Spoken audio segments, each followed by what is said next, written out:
recognizes the VegFest. What a fantastic turnout that they have done. It's people who really do need answers to problems that a lot of us have dealt with. And in our research team, we've tried to put various diets to the test so that we have the scientific evidence that we need, so to be confident that we're making. But then you need to go further. There are times where we need to lobby on Capitol Hill to change food policies, and frankly, there are a few times you just have to sue the bastards.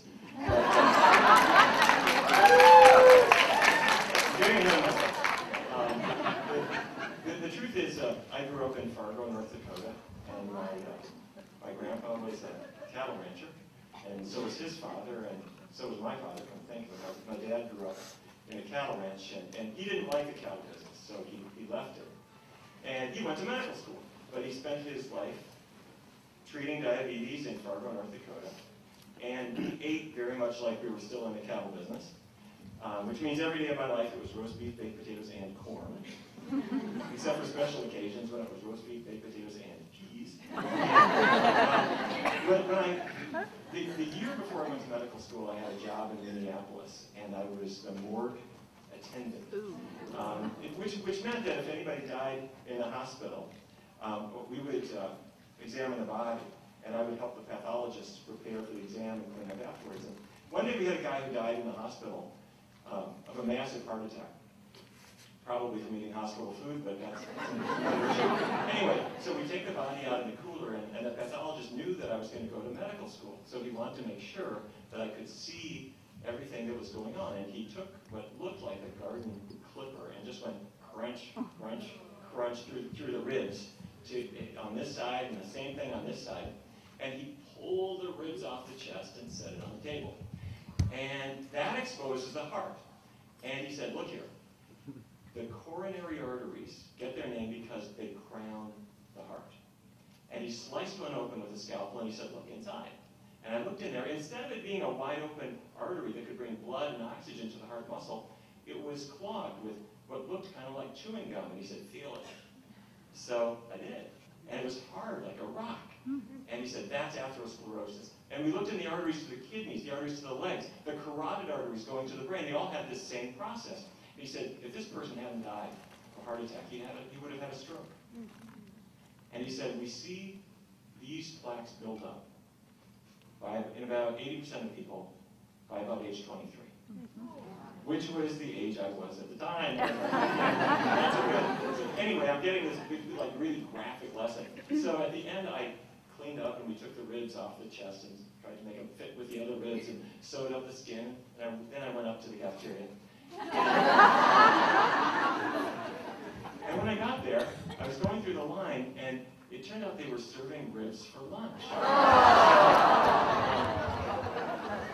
have to tell you, between the look of it and the smell of it, I didn't become a vegetarian on the spot, but something just hit me, and I within about a year, that was it. So anyhow, what I want to do is maybe start with taking a look around the world a little bit and seeing what lessons we can draw, and then try to put it to work in some tests of our own, okay? So let's start with Japan. If you look at what they're eating in Japan, it is not roast beef, baked potatoes, and corn. The dietary staples of Japan, at least, it's especially a rice-based diet. Lots of vegetables and bean products and so forth. And if you look at diabetes in Japan, in adults over the age of 40, before 1980, it's pretty rare. About 1 to 5% of the population. But what happened in Japan right around that time? Yeah. William Castelli at the Framingham Heart Study always said, when you see the golden arches, you're on the road to the pearly gates. It's true. These are not traditional Japanese foods, but they've become very popular. And if you look at the fat content of the Japanese diet, can you see this? It's not as bad as where we are, but it's going up. And they're eating less rice, less noodles. In other words, carbohydrate is falling. Fat is rising, carbs are falling. And the waistline, the top line here is the prevalence of overweight. That's going up. The bottom line there is obesity. There's not a lot of obesity yet, but you get the picture. So if you got a population eating more fat, getting heavier, what's going to happen to diabetes? Well, prior to 1980, 1 to 5%. By 1990, 11 to 12%. This shows us two things. Number one, rice doesn't cause diabetes. That's important. Because everybody who's diagnosed with diabetes, or everybody who's got it in their family says, don't eat carbs. Don't eat bread, don't eat pasta, don't eat rice. Don't eat sweet potatoes, don't eat fruit. You know, they're afraid of carbohydrate. What they don't realize is that a symptom of diabetes is that your body's having trouble handling carbohydrate. That's not the cause, it never was. The cause is a buildup of fat inside cells. The other thing that this shows us is that diabetes is not mainly genetic. There are genes for it, but you know, we have all kinds of genes. The genes for your eye color or your hair color, those genes are dictators. If they say blue eyes, brown hair, you can't argue. But the genes for diabetes are not dictators. They're more like committees. They make suggestions. You could get diabetes. But what you can say is, no, I don't think so. Because it depends on what you're eating and on other aspects of lifestyle. Those genes are like seeds on the floor of the desert. They're just sitting there. And if it never rains, nothing ever comes up. So we have a lot of wiggle room with genetic risk. So let's take a lesson from the United States. In 2010, I published a paper in the American Journal of Clinical Nutrition where I looked at the Department of Agriculture's data on how our diets have changed over the last century. And back in 1909, your average American, we were meat eaters back then, but although we, you know, it was nothing like, say, Japan or something, we had a meaty diet. But your average person ate, in a year's time, 123.9 pounds of meat in 1909. But what's happened since then? Well, it's kind of gone up, hasn't it? And as of about 2007, we were over 200 pounds. This is meat per year per person. So where are we putting an extra 75 pounds of meat? Every person this year, same person next year, next year, next year. What I'm saying is in a year's time, we're eating 75 pounds more of it every single year. One person. Well, by the way, it's not red meat that's going up. Anybody know what's going up? Chicken. It's chicken. Americans now eat more than 1 million chickens per hour. About 10 million per year. Oh, it's health food, isn't it? It's lower in fat. We're in the worst shape we have ever been in. Chicken is a whole lot more like a cow than it is like cauliflower. And let me say a special word. Let me say a special word of condemnation for cheese. Back in 1909, we were in big cheese disgrace. We just didn't eat cheese at all. It was 3.8 pounds in a year. That was the average cheese intake. But what happened? Around 1960, fast food chains came in. And every sandwich would go a little bit better with a slice of cheese under the bun, wouldn't it? And then pizza restaurants became very popular. So right around 1970, pizza became a big fad. They could connect their restaurant to your house with a phone wire. And you could have dinner in half an hour. And you know what else? Kids will eat it. And we could put it in schools. And the dairy farmers thought that was great, so they lobbied to make sure that whenever dairy production fell, the government would buy more cheese. It goes into schools, hospitals, prisons. Cheese intake has gone through the roof. As of 2005, we're at 31 pounds. As of 2011, we're at about 34 pounds per person per year. I'm not eating any. Somebody else has got mine. So where are we putting 30 pounds extra cheese? Every single person this year, again next year, again next year? Okay, well, one more thing. Sugar. The blue line here is cane sugar and beet sugar, and that's falling. We're eating less sugar. But we are more than making up for it with corn syrup, high fructose corn syrup, that's right. That's the green line. So you add this line and that line together, you get the red line, which is the total sweeteners. And that's gone up quite substantially, 30, 40, 50 pounds. So why? Well, if you have a population that's eating 75 pounds more meat this year, next year, 30 pounds more cheese, 40 or 50 pounds more sugar, why do we have an obesity epidemic? Let's see. The reason this concerns me is that we suddenly ignore all of this when we're talking about kids. What we say to kids is, you need to exercise more. The government has a program called Let's Move, as if jiggling your butt is somehow really more effective than changing what you're eating. And don't get me wrong, exercise is good, and kids do need to unplug the video game sometimes and get physically active. That's true. But for a child to exercise off the calories in 6 chicken nuggets, the child would have to run for 3.5 miles. And if there's a soda with it, another 2.5 miles. And if there's an order of fries, 2 miles more. So in theory, kids can exercise off all those calories. But they wouldn't have time to do anything else. And the reason we have an obesity epidemic in adults and in kids is because our diet has changed. You don't notice the changes from year to year, but when you step back, we are eating nothing like our grandparents did, and they were not eating very well. So that's what we've got to really take. All right, so let's take a look at diabetes. This is, there's Fargo, where I grew up. Less than 4% of the population had diabetes at that time. And there's Louisiana, Mississippi, more than 6%.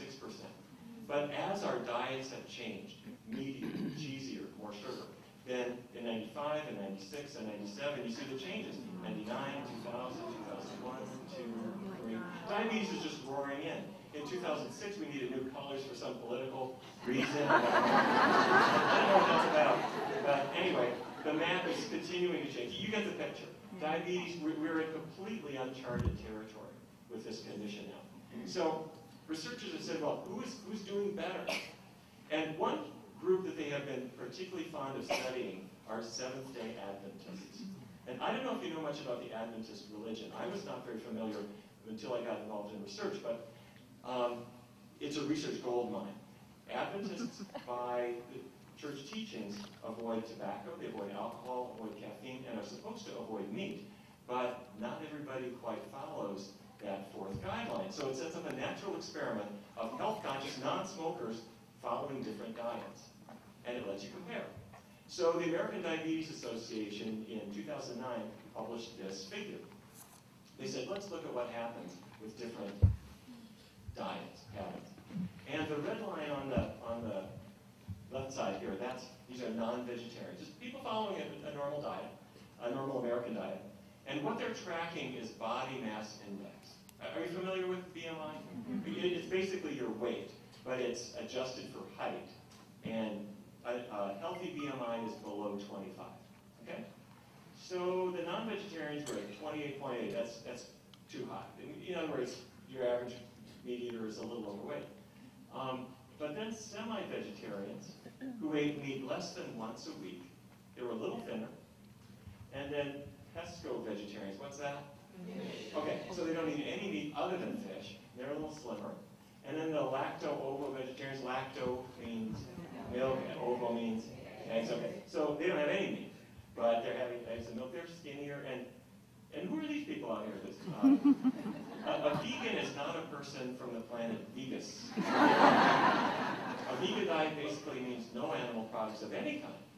And they're actually the only group smack in the middle of the healthy weight range. Now, the reason the American Diabetes Association published this finding was because of this. Diabetes. Mm-hmm. Diabetes is exactly the same gradient, only much more severe. So the meat eaters have a lot of it, the vegans have almost none of it, and the other groups just slide in. So the way to think about this is think backwards. Let's say I'm eating vegetables and fruits and whole grains and beans, and I don't have very much diabetes risk, and I'm going to be a healthy weight probably.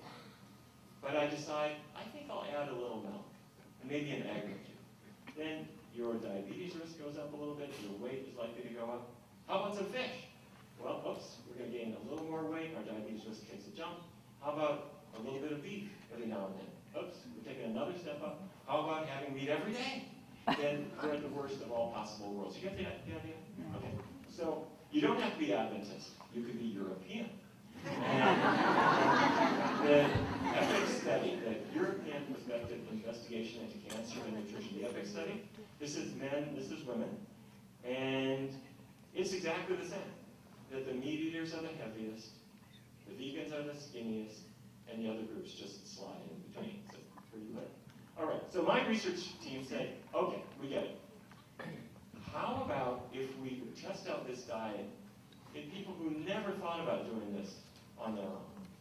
Had never done any kind of diet like that. So we brought in 64 women. They were all moderately to severely overweight. They were all after the age of menopause. They had done every diet you can imagine. They had done Atkins and South Beach and Nutrisystem and Jenny Craig and Weight Watchers. And they all had the results of losing a little bit of weight, but then it would come back. And so what we did was we said, how about this? Eat fruits, grains, legumes, and vegetables. Legumes meaning the beans, peas, lentils, foods that grow in a pod. So these are the ingredients. And so we said there's two rules. Everything's going to be vegan, and everything's going to be low in fat. And the reason that's important is if you take your bottle of olive oil and you go glug, all over your salad, all over your pasta, the oil is building up. And this is going to be on the test. Every gram of fat or oil has 9 calories.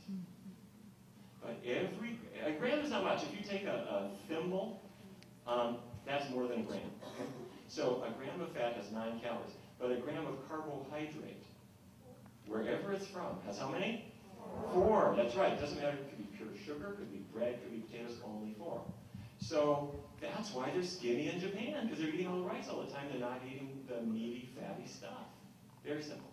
Are you with me? Mm-hmm. Okay. Well, let's make sure. How many calories are there in a gram of beef fat? 9. That's right. Good. How about if it's chicken fat? 9. Good. How about fish oil? 9. That's right. How about if it's peanut oil?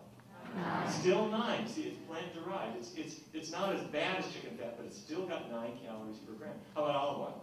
9. Extra virgin olive oil? How about extra virgin olive oil, and I paid $85 for this bottle straight from Italy? Yes, how about 1040 motor oil? Don't try this at home. But if you cook with it, it actually does have 9 calories. It really does. I'm not making this up. Okay. So anyway, so there are only 2 rules. It's everything's vegan, everything's low in oil, because this is a weight loss study. With me? Okay. So typical day's meals might be blueberry pancakes, oatmeal with cinnamon and raisins, half cantaloupe. But there were no portion sizes. So if they wanted 6 pancakes and 3 cantaloupes, that wasn't against the rules. They could have chili, but it would be a bean chili or a chunky vegetable chili. And if we went Italian, it might be linguine with artichoke hearts and seared oyster mushrooms. Very simple.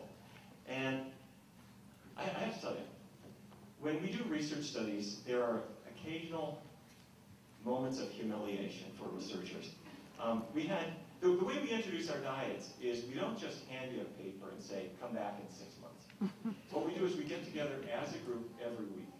And it's a really good model for anybody who wants to make a change. You just get together every week and you talk. They also got on the scale on the way in. So they knew that there was accountability, which they appreciated. And we would go over our challenges and our successes. And in about the 3rd week of the study, one of the participants said to me, Dr. Barnard, I found a treat that I can have on your low-fat vegan diet. I'm thinking, uh-oh. She opens her purse and pulls out a bag of Twizzlers. And you know what I'm talking about? Yeah. It's red licorice they sell at the 7-Eleven. She says, read the label. And I read the label, and it's true. There's no animal products. There's no added oils. And it's just sugary, starchy, artificially colored junk. And she made sure that everybody in my research study knew you can have all the Twizzlers you want on this diet. So anyway, so my vegan, low-fat, Twizzler-fueled research participants set off on their path to the unknown. Fortunately, when we put them on the scale at the end of 14 weeks, your average person had lost 13 pounds in 14 weeks. So not a lot, but we'll take it.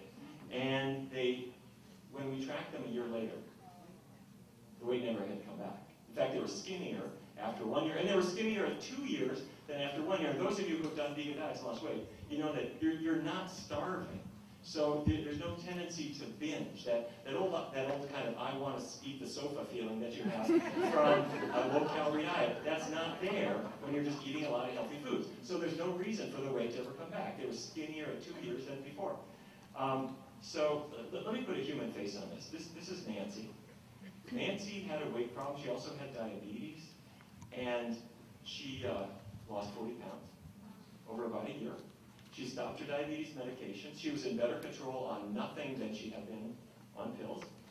And she wanted to tell me, one day she came running into our center, said, "You won't believe this. I was cooking spaghetti last night, and I cracked open a jar of spaghetti sauce and poured it in the saucepan, and I just stopped cold and realized I haven't been able to open it." She had rheumatoid arthritis. And if you have rheumatoid arthritis, it starts in the base of your thumbs, and it spreads to the other joints, and you soon realize, who's ever making these vacuum-packed jars, they are sadists. You can't get them open. But she realized it had opened easily, and her joints were just back to normal. And she said, this is a study to help me lose weight, get my diabetes better. Why is my arthritis gone? And I had to tell her that I wrote a book in 1998 called Foods That Fight Pain, because I was awestruck by the fact that arthritis, migraines, menstrual cramps, lower back pain, all have links to food that you would never in a million years guess.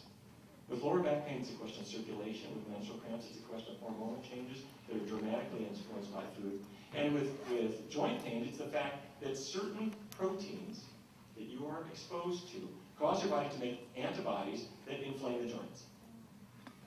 And so, ignoring that, we're going to put you on ibuprofen, then I'm going to put you on prednisone, then I'm going to put you on methotrexate, then we're going to talk about side effects. And then you're going to eventually lose more and more mobility. That's the medical system. But on the other hand, if we identify the cause and take it out, the most common cause is dairy protein. Not for everybody, but for most people.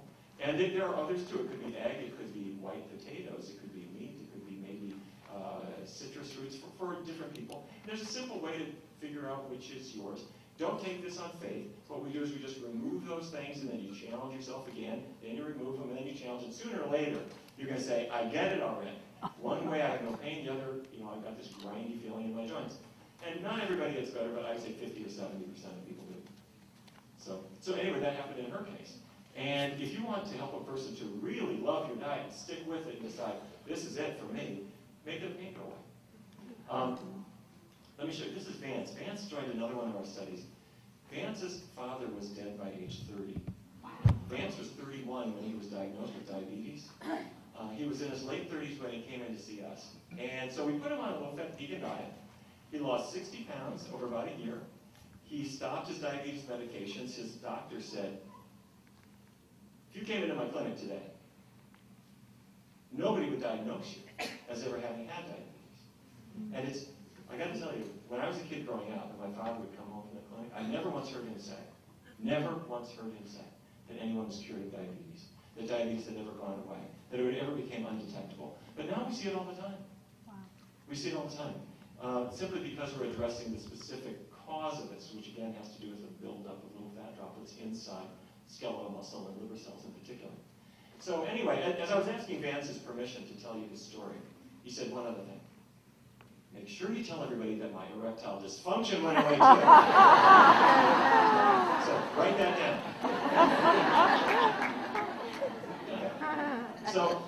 So how does it work?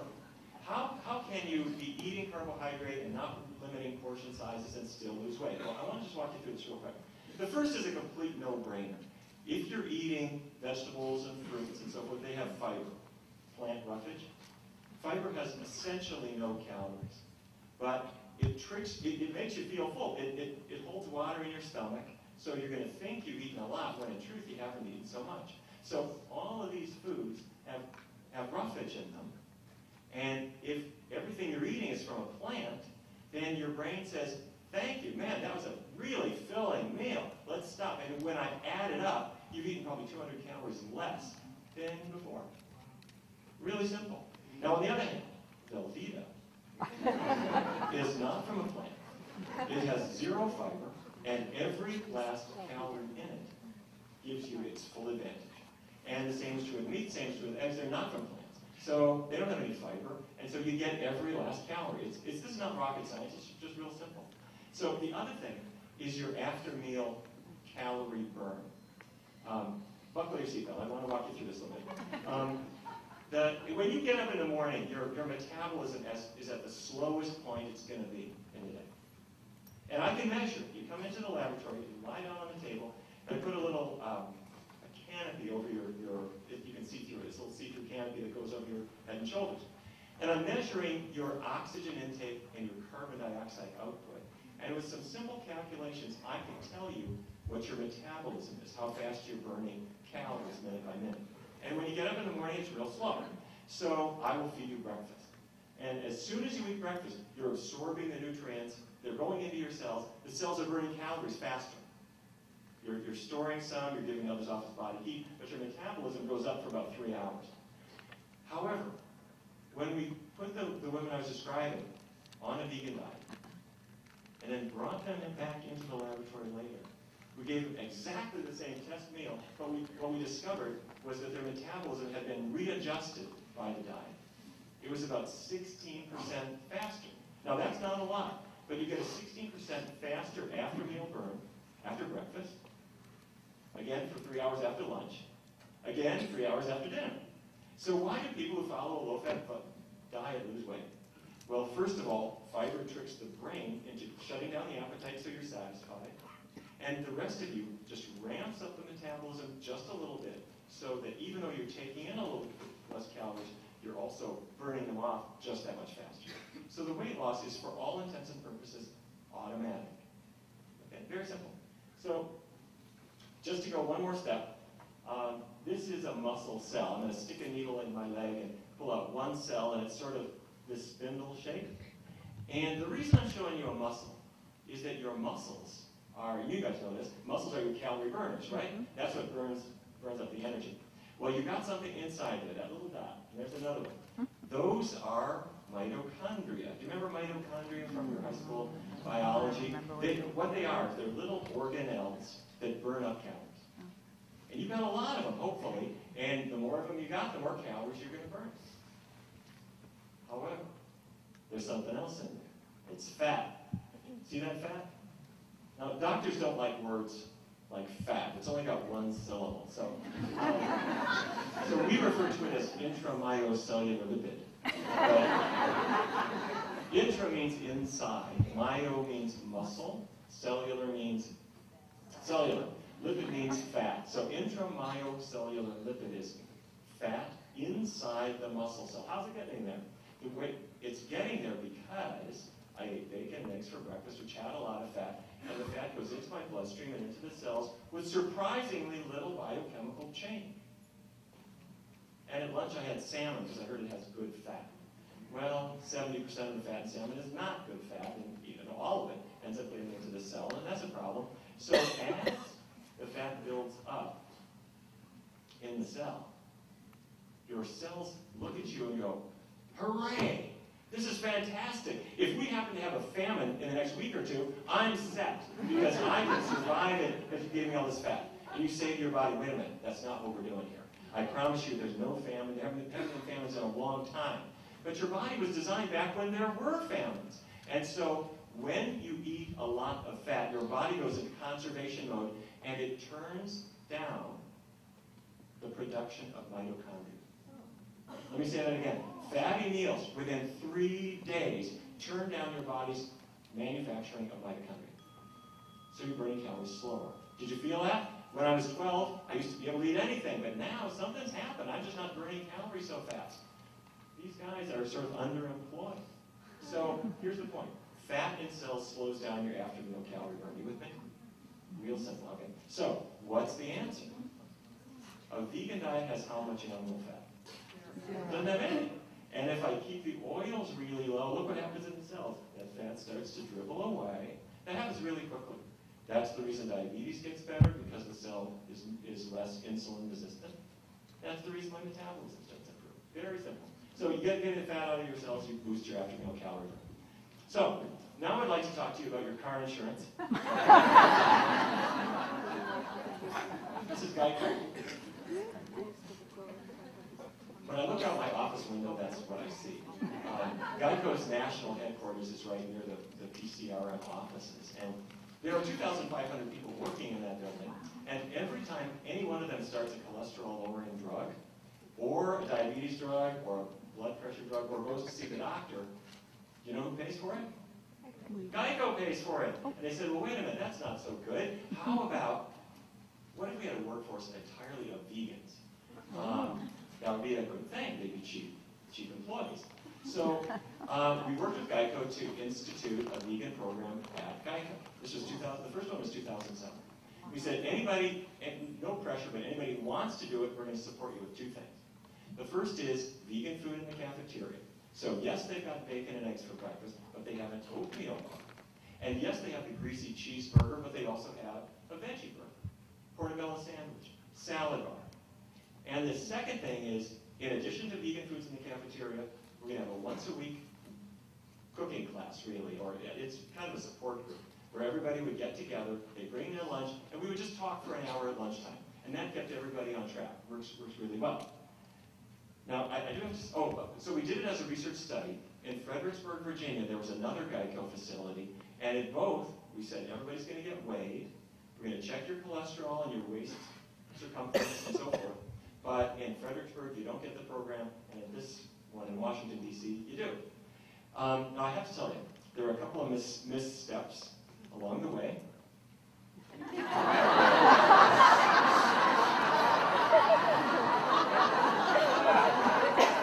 I mean, what can you say? It was new for them. Anyway, listen, the biggest weight loss we had was about 46 pounds between July and December. And then some people dropped out of the study and they didn't lose anything, but average was about 11. And they got skinnier. And by the way, this led to a new study which we just finished with 10 Geico sites around the United States. And we've had hundreds of people doing it, and we haven't published the findings, so I cannot tell you them yet. But from this, we published 3 scientific papers on the acceptability, the nutrient changes, the weight loss, the changes in diabetes, and nothing's going to surprise you. I mean, these people are following a healthy diet, and they do well. But I want to show you my worst participants. This is Hillary and Bruce. They sat in the back of every one of our discussion groups, and they just talked to each other. They were chattering and talking and paying no. I would bring in the best cooking instructors that we had, and they paid no attention at all. It was a little distracting. But you know what? You can misjudge people. And I have to say I misjudged them. Because they were talking a lot, but what they were talking about was, here's what we're going to pick up at the store on the way home, and here's how we're going to get through Thanksgiving following a vegan diet. Here's how we're going to convince her parents to do it along with it. In other words, they were very much into it. And a year later, they sent me this picture.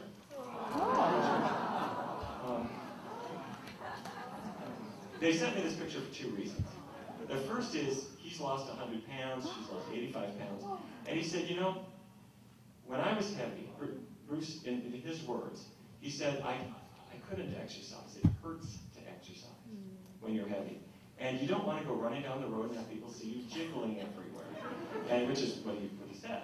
And I can understand how he's feeling. You go to the gym and other people are looking at you, and it's not a good situation. But he described to me that when the weight comes off, something changes. You discover that your energy is back, and you feel better, and you want to exercise again. And see those little squares on their stomachs? They entered their first half marathon. And the reason this is so important, any of you who have ever been on diets, half of what's going on is biology. The other half is psychological. And it's not good. Here's what happens. You go on the diet, and you're really pumped up about it for a couple days, and then suddenly you discover it's hard to follow. And you might slip from the diet a little bit. Or even if you give it your best, you start to lose ground. And what happens is not just on the scale, what happens is something going on up here. You say to yourself, why can't I do this? Other people seem to do this. You know, there must be something wrong with me. My willpower is just no good. And then you do another diet, and you have the same experience, and this confirms for you, there's something wrong with me. I just don't have any kind of willpower. I think I'm just not going to conquer this. I can't. You do another diet, and you're absolutely sure. And it spills over into every other aspect of your life, that I'm just drawn to things, I feel ashamed. And I want to tell you something. If any of you have ever memorized those lines, I want you to erase them. There's not one thing wrong with you. There is not one thing wrong with you. What there is there's something wrong with diets that are misdesigned. by well-meaning people who didn't understand how the body works, what controls our appetite, what controls our metabolism, and some way that you can put it to work.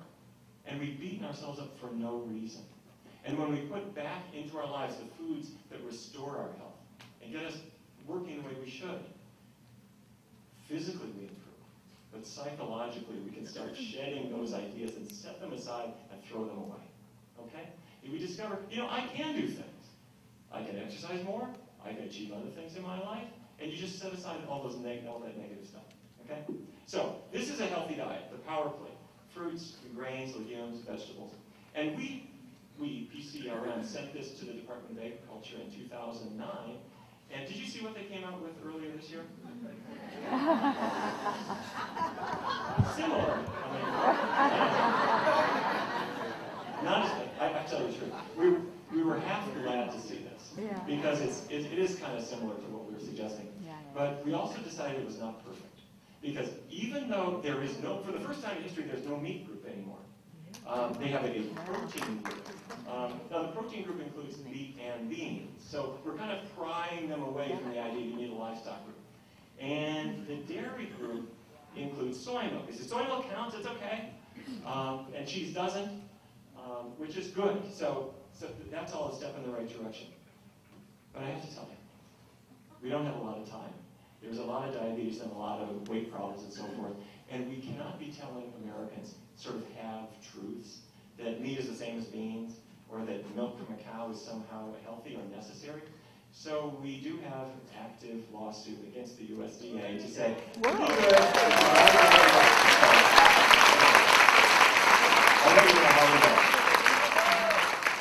see how we go. So now, by now, you're probably tired of the question, where do you get your protein? But just to deal with this, a diet of healthy plant foods has all the protein you're going to need. Beans, grains, vegetables have lots of protein, even if you don't consume them in any particular combination. The old idea of protein complementing, I'm talking about beans with grains. Yeah, in theory, sure, but everybody eats foods in just various combinations. And over time, you get all the amino acids you need, so you don't have to complement them.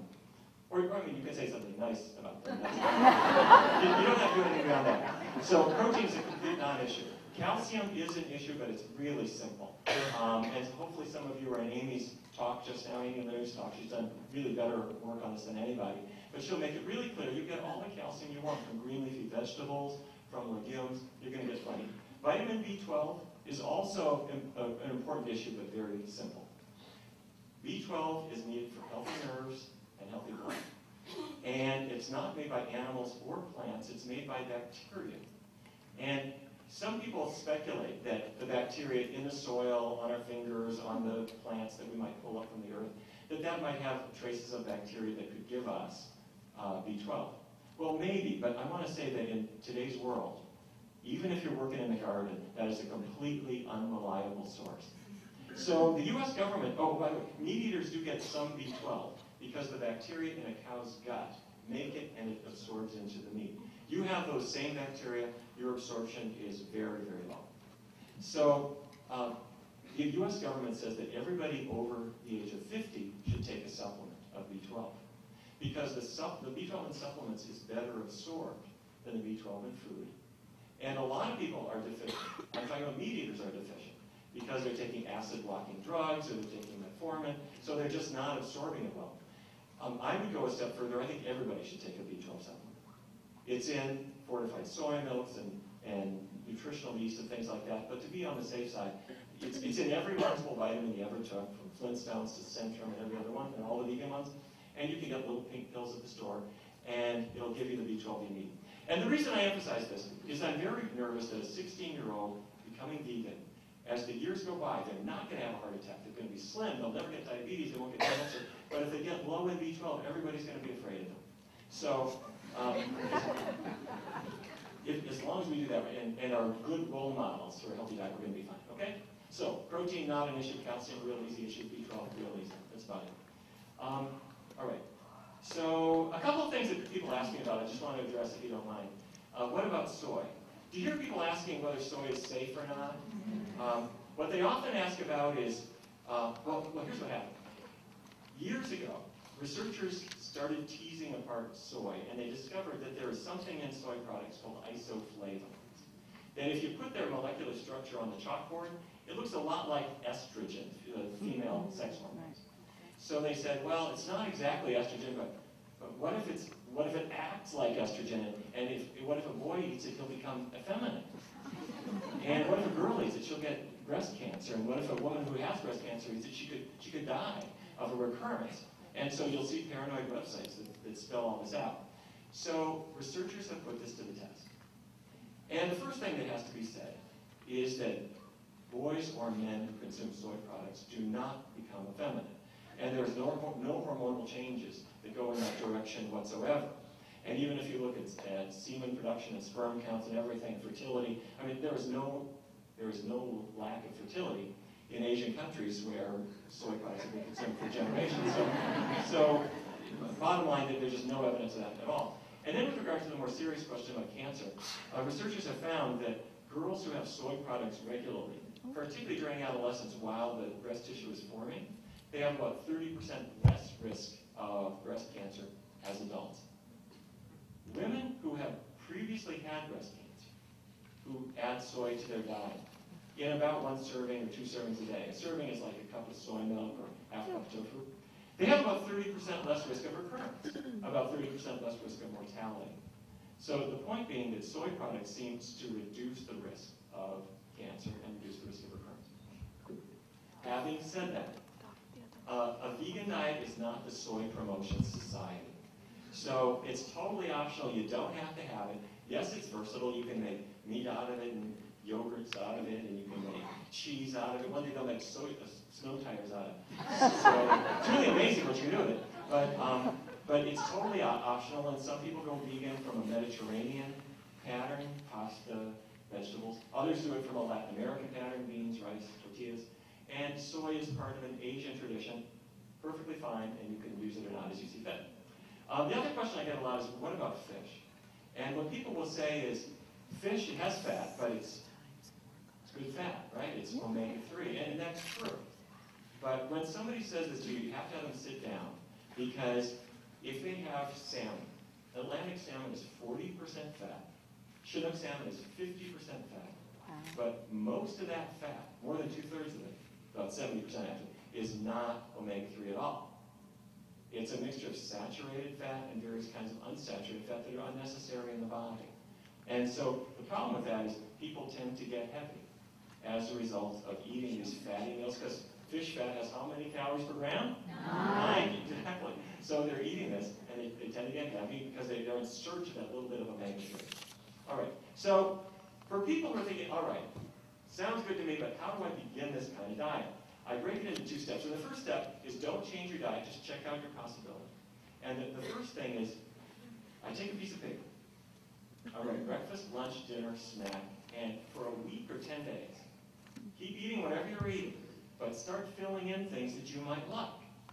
So, okay, I can come up with a vegan breakfast. It might be cinnamon raisin oatmeal, blueberry pancakes, whatever, bran cereal with soy milk, almond milk, rice milk. You're just shopping, trying different things. And then same for lunch, same for dinner. Try different chili recipes or stews or whatever it might be. So we're filling out my list to try to find foods that would work for me with my schedule and so forth. And if you're out at an Italian place, they've got all kinds of choices, right? They'll make you a salad and minestrone or lentil soup. They'll top your pasta with mushrooms and tomatoes and all kinds of things. Or can you get a vegan meal at a Mexican restaurant? Sure. What can you have? Bean burritos, veggie fajitas, beans and rice. How about Chinese? Can you go vegan at a Chinese place? Sure. Once you know what you... Oh, by the way, fast food. A lot of people eat fast food. How about Subway? Yeah. What will they make you? They'll make you a veggie delight and the cheese. You put on tomatoes and the olives and the hot peppers and the spinach and the cucumbers. They'll dribble some red wine vinegar. They'll toast it for you. It comes out fine. Taco Bell, skip the meat taco, have the bean burrito, hold the cheese. Not the pinnacle of culinary art, but it's okay. So we're filling out our list. So once you know what you actually do like and what works for you, then do a test drive for 3 weeks. You're going to do all vegan all the time for 3 weeks. And during that time, two things will happen. The first is you're going to be skinny. You're going to lose weight. You're going to be healthy. Physical changes occur. The second thing is your tastes start to change. And you may not believe it, but how many of you ever switched from whole milk to skim milk? Let me see hands. Okay, when you did, what was the skim milk like at first? Blue water. Watery? Doesn't even look right. It's kind of blue, right? No. How many of you got used to it? Okay, did you ever go back and taste whole milk again? Yeah. What was that like? It's like too thick, right? So it's like cream, like paint.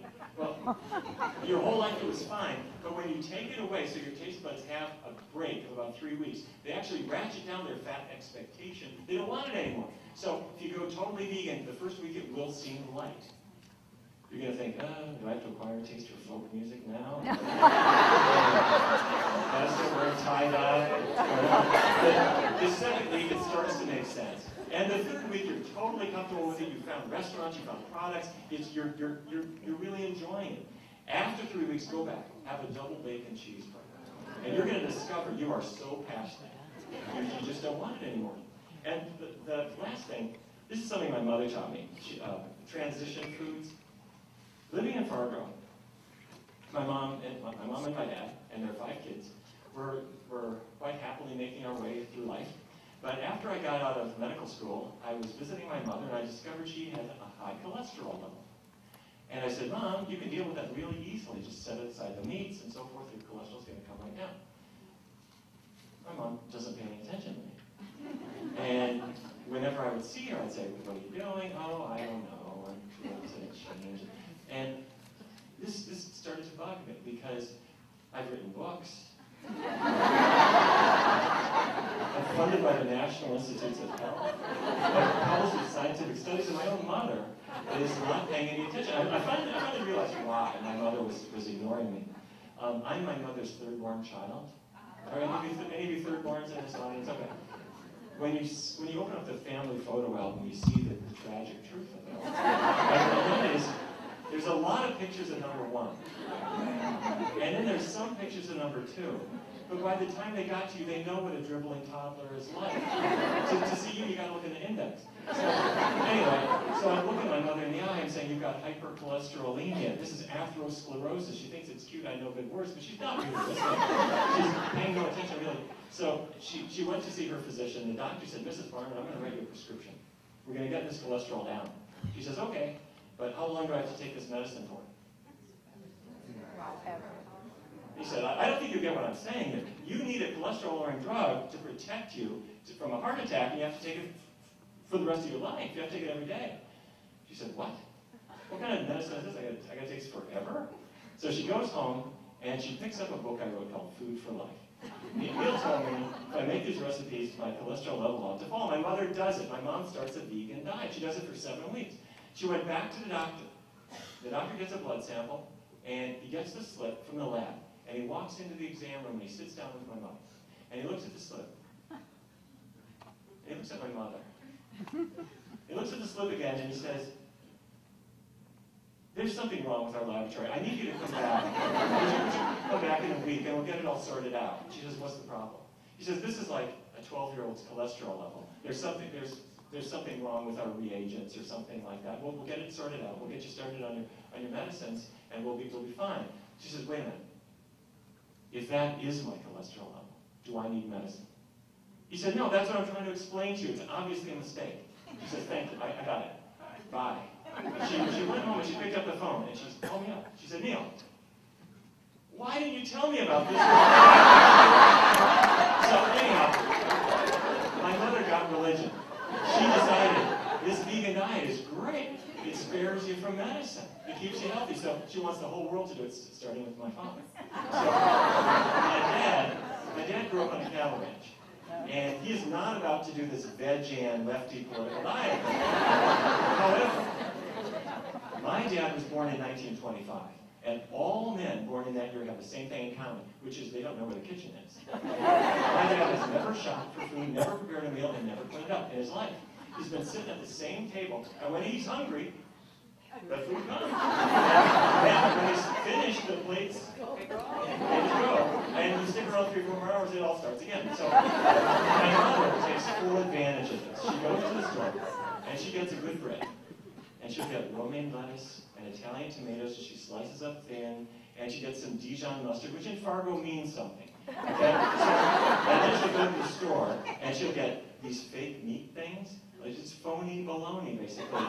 It's ham or turkey or bologna, but it's not meat. It's made from soy or wheat gluten. And she gets a whole bunch of them, and she's found that my father doesn't really detect anything. She gives him hot dogs that are not dogs. And I now ended up with 2 vegetarian parents, and only one of them actually knows it. So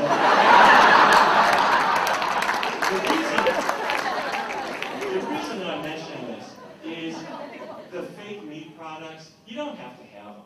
But for somebody they just want a burger, go to the store, they've got like 35 different veggie burgers. You're going to find one that you really do like. They got all kinds of hot dogs and so forth. Or if it's like birthday time and all the neighbor kids are coming over, don't serve them lentil loaf. They're going to beat your kid up. Yeah, what you should do instead is feed them hot dogs that are veggie dogs, and they'll think that's really cool. So anyway, those are the transition foods. Totally unnecessary, but they're there for the person who needs the yogurt, the milk, the meat substitutes. Okay. So we've got a lot of resources. Are some of you members of the Physicians Committee for Responsible Medicine? Thank you very much for your support. We're working hard, as you know, on Capitol Hill and in the courtrooms, but we also have lots of resources. We've got lots of books, some of which are here in the exhibit hall. By the way, we work with some friends, our friends from Sal and Master. Do you want to put your hand up? They have been helping us with some classes that we have around the country, and have really done a great job with that. And they make a nuclear-powered blender, which when you put stuff in, you got to stand back. Have any of you done our Kickstart program? It's really a cool thing. If you haven't done it, we're in the middle of one now. It's online. You go to PCRM.org, and every day you get an email from Alicia Silverstone or Bob Harper from The Biggest Loser or other people, and they're going to say, here is your little video to watch, here's some menus, here are some recipes, and the idea is we all go vegan for 3 weeks. There's a message board, people can talk to each other. We have one now that we started on Labor Day, and we're going through September 26th. Then our next one starts January 1st, or whatever the beginning of January is.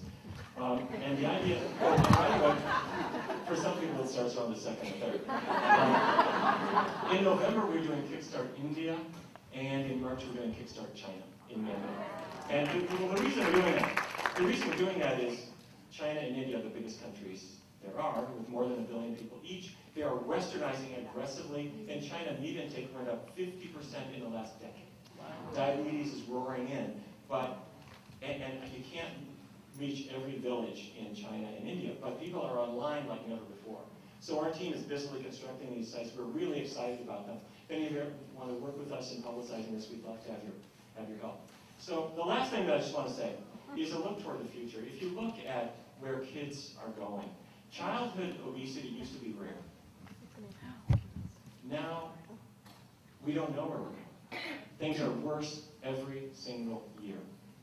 And part of this is because, frankly, around the world food is more available than it ever has been. We have a government, we have industries that make sure that every time you turn on the television, half the commercials are for snack foods. And of course, the other half of the commercials are now for medications to undo the effects of snack foods. We've really got to change that. And to change that, that means several things. It means we've got to, in our own lives, change. Take a week, try out new foods, try through Kickstart. But then most importantly, we've got to spread the word. There are people who want to get healthy, but they're being misled. They're going in the wrong direction. There are industries that want you to go in the wrong direction. They're grabbing your ankles and hanging you upside down and shaking the change out of your pocket, and they don't care about your health. And unfortunately, the lobbies for the livestock industry, for the sugar industry and the junk food industry, those lobbies are well organized. They are very active every single day on Capitol Hill. But the truth is, there are more worried parents and more worried physicians and nurses and teachers than there are people who are profiting from the lobby. Our problem is that we're silent. We're not organized. When was the last time you ever called up your member of Congress to tell them what you want, him or her?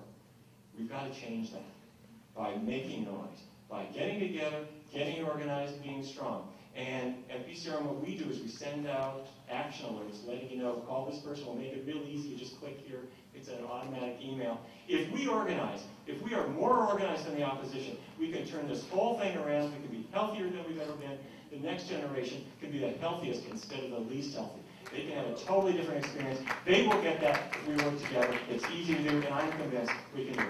Thanks very much.